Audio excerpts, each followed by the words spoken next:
이 들어가라의 구속사적인 의미가 계시록에도 너희가 문을 들어갈 권세를 얻었다, 들어간다는 말이 있거든요. 그러면 창세기부터 계시록까지가 하나님께로, 예수께로 들어가는 거잖아요. 66권의 주제는 예수잖아요.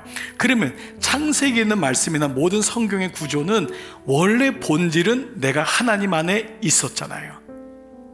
우리가 하나님 안에 거했잖아요.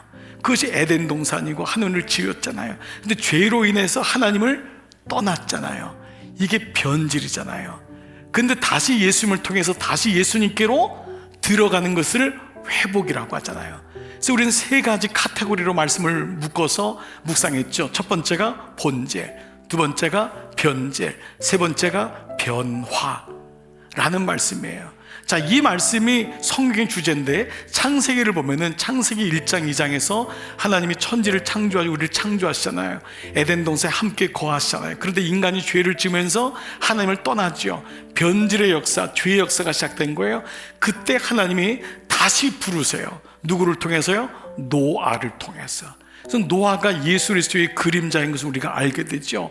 여러분이 그때 보여줬던 언약이 뭐냐면 무지개 언약이잖아요. 근데 무지개의 뜻이 뭐냐면 바우예요. 화살.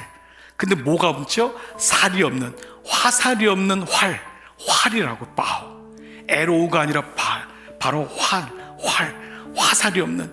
인간은 끊임없이 보복하지만 하나님의 활, 이것이 무지개인 거예요. 다른 말로 하면 하나님이 항복하셨다는 거예요.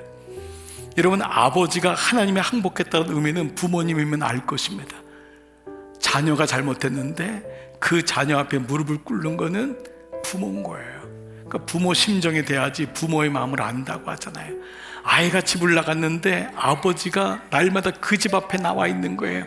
그래서 여러분이 아는 탕자의 비유는 아들이 나간 그 순간부터 아버지가 집 밖에 나가서 아들을 기다리는 거예요. 그리고 아들이 올 때 그 아들을 덥석 안죠. 왜냐하면 돌 맞아 죽으니까.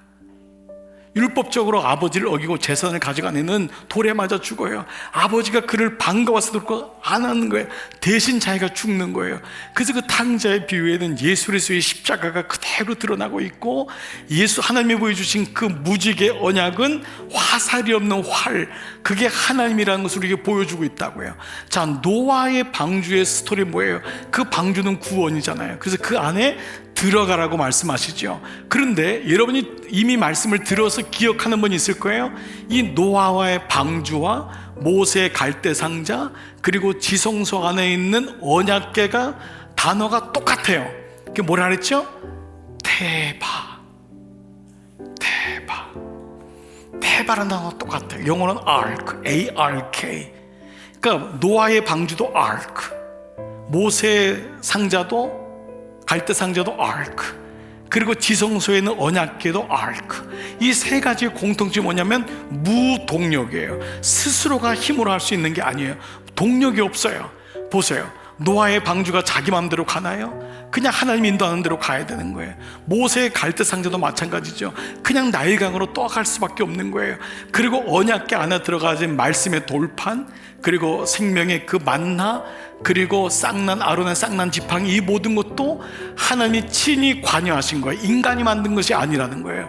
즉 뭐죠? 하나님의 은혜로 된 것임을 말씀하는 것이 바로 은혜의 이 구원에 들어가라라고 하는 메시지예요.